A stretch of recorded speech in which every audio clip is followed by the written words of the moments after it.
តើលេងនៅវៀតណាមថ្ងៃមុនគឺថាជិះក៏ស្រួលដើរក៏ស្រួលញ៉ាំក៏ស្រួលដេកក៏ស្រួលជាពិសេសធ្វើដំណើរពីពេញទៅវៀតណាមពីវៀតណាមមកពេញហ្នឹងកាន់តែស្រួលទៀតហ្មងចឹងឡានពីពេញទៅវៀតណាមហើយពីវៀតណាមមកពេញវិញគឺខ្ញុំជិះឡានសម្រាប់បុណ្យធម្ម Airbus first class គឺតម្លៃដូចជា40រៀលជាងអញ្ចឹងហើយគឺថាវាអត់ស្ដាយលុយក្នុងការចាយនៅក្នុងសម្បុត្រទៅវិញទៅមកដោយសារតែ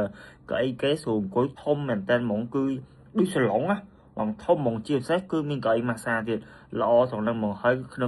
ក្នុងឡានហ្នឹងក៏គេមានបន្ទប់ទឹកនៅក្នុងហ្នឹងដែរសម្រាប់ឲ្យយើងបត់ដៃបត់ជើងតូចអីចឹងទៅណាហើយចំពោះកៅអីអង្គុយវិញគឺថាផាសុខភាពមែនតើជាពិសេសគឺសវិសនៅក្នុងហ្នឹងគឺថាយើងចិត្តទឹកដាក់ជាមួយនឹងភ្ញៀវមែនតើហ្មងដូចជានៅក្នុងហ្នឹងគឺពេលយើងទិញសម្បត្តិទៅគឺមានអាហារពីរពេលឲ្យយើងបើយើងចេញពេលព្រឹកចឹងមាន breakfast ហើយបាយថ្ងៃពេលយើងទៅដល់វៀតណាម